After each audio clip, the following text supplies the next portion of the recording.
dai. Sebelumnya kita perkenalan terlebih dahulu. Saya Eva Stadia sebagai narasumber pertama. Saya Iza Masrul Fawzira sebagai narasumber kedua. Saya Tiara Dwi Adanda sebagai narasumber ketiga. Saya Hanifatul Putria sebagai narasumber yang terakhir. Baik, kita mulai langsung ya. Yang pertama yaitu pengertian dai. Unsur utama dan terpenting dalam dakwah ialah pelaku dakwah itu sendiri yang kita sebut dai. Dai berasal dari kata bahasa Arab dalam bentuk mudzakkar atau laki-laki, artinya orang yang mengajak. Sedangkan dalam bentuk muannas atau perempuan yaitu disebut dengan da'iyah.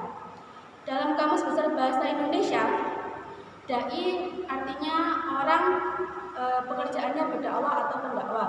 Sedangkan secara istilah yaitu orang Islam yang secara syariat mendapat beban dakwah mengajak kepada agama Islam. Sedangkan dalam pengertian khusus, dai adalah orang yang mengajak kepada orang baik secara langsung maupun tidak langsung, baik dari perbuatan maupun tingkah laku, ke arah kondisi yang lebih baik atau yang lebih baik menurut Al-Quran dan Sunnah. Jadi yang dimaksud dai yaitu orang yang mengajak orang lain secara langsung maupun tidak langsung, baik dari lisan maupun tulisan maupun dari perbuatan, untuk mengamalkan ajaran-ajaran Islam atau menyebarluaskan ajaran Islam dan melakukan upaya perubahan ke arah kondisi yang lebih baik menurut Islam. Selanjutnya akan dilanjutkan kepada narasumber kedua. Yang kedua adalah pengertian kepribadian. Kepribadian merupakan sesuatu yang menggambarkan ciri khas seseorang yang membedakan dirinya dengan orang lain. Dengan mengetahui kepribadian seseorang, maka akan dapat meramalkan perilaku yang akan ditampilkan seseorang tersebut dalam menghadapi situasi tertentu. Yang ketiga, kepribadian dai dalam berdakwah. Kepribadian dai adalah suatu akhlak yang harus tertanam dalam diri seorang pendakwah, yang mana dia akan mengemban amanah berdakwah di jalan Allah Subhanahu wa taala. Dengan pemahaman yang benar terhadap dakwah, dai berupaya melaksanakan pemahaman ini agar terjemah dalam kehidupan yang nyata dan prinsip-prinsip yang dilaksanakan dapat disaksikan dan dirasakan pengaruhnya oleh orang lain. Untuk membuat suatu proses dakwah berjalan secara efektif dan efisien sesuai dengan yang diharapkan, seorang dai harus memiliki kriteria tertentu dalam kepribadiannya sehingga dapat dipandang positif oleh orang lain. Berikut kami uraikan satu persatu tentang kepribadian dai. Yang pertama, kepribadian dai dalam sifat rohaniyah. Kriteria kepribadian yang baik sangat menentukan keberhasilan terhadap proses dakwah, di mana pada hakikatnya berdakwah tidak hanya menyampaikan teori saja, tetapi dia harus menjadi tauladan bagi orang sekitarnya. Klasifikasi kepribadian dai yang bersifat rohaniyah yaitu mencakup sifat, sikap, dan kemampuan diri pribadi dai. Yang ketiga, masalah tersebut mencakup keseluruhan kepribadian yang harus dimiliki oleh seorang dai. Yang pertama, sifat-sifat dai. Sifat-sifat dai yang harus dimiliki oleh seorang dai adalah beriman dan bertakwa kepada Allah. Yang kedua, ahli taubat. Yang ketiga, ahli ibadah. Yang keempat, amanah dan jujur. Yang kelima, pandai dan bersyukur. Keenam, tulus dan ikhlas. Ketujuh, ramah. Kedelapan, tawadu. Kesembilan, sederhana.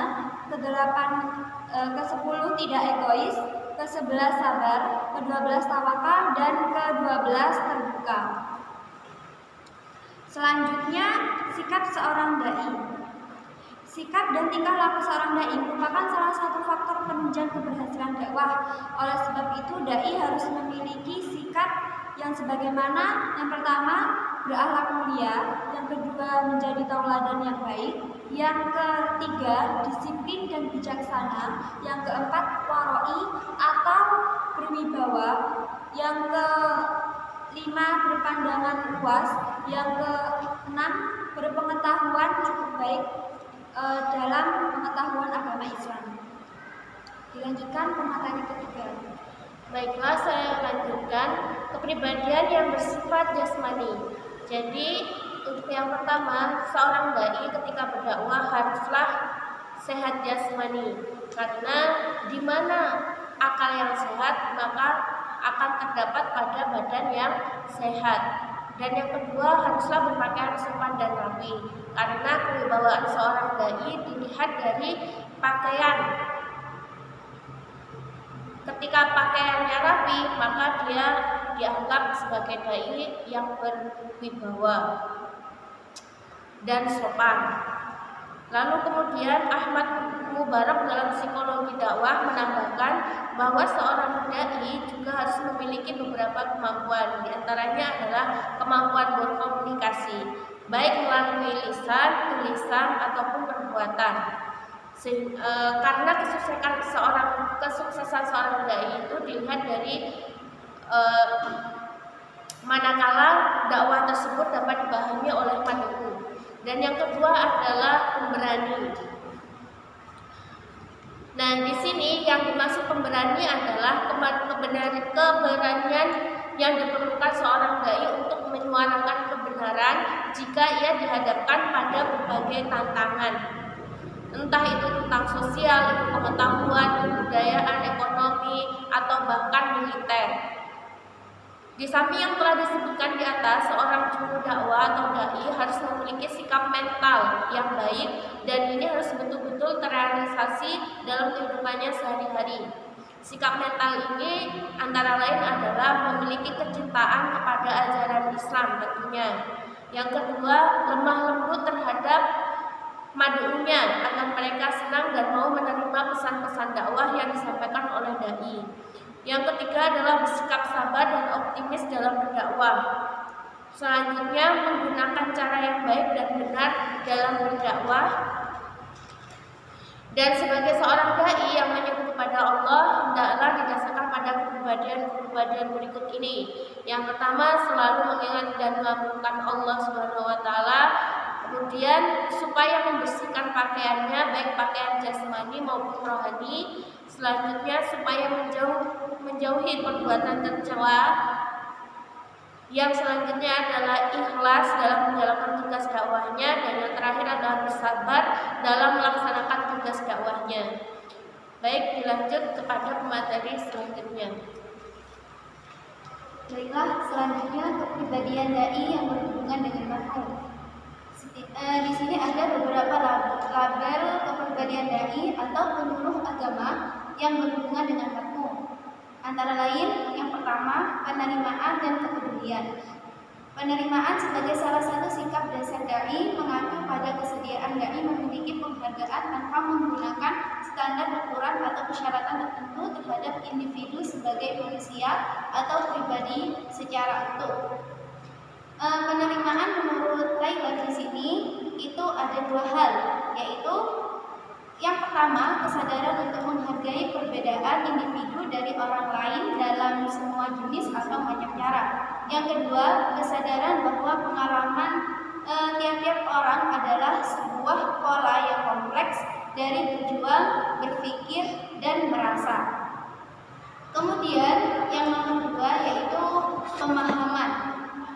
Di sini seorang dai itu harus memahami karakter dari seorang mad'unya gitu.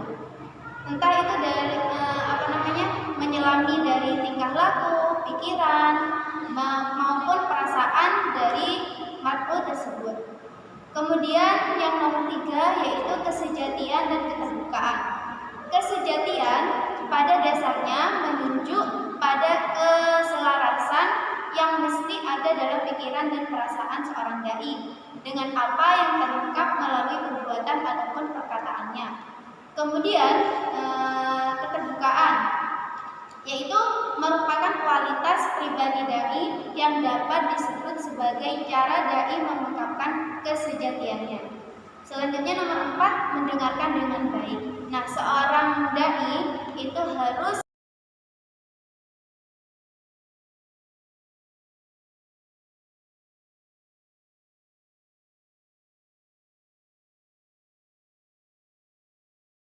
baik tentang apa yang menjadi masalah atau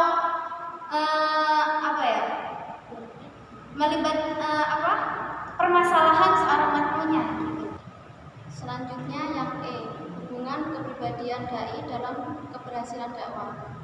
Kedudukan dai sebagai pembawa misi mulia dari Allah dan penerus risalah Rasulullah. Sudah segoyaknya seorang dai memiliki hubungan dekat dengan Allah dan menjadikan Rasulullah sebagai teladan, sebagaimana yang telah diungkapkan di atas. Mengingat dakwah pada hakikat tidak hanya sekedar menyampaikan ajaran Islam atau proses penyebaran ajaran Islam atau sosialisasi nilai kebenaran yang dikenal juga dengan dimensi risalah, tapi dakwah juga mencakup mengaplikasikan nilai-nilai Islam atau nilai kebenaran yang dikenal juga sebagai dimensi keramatan.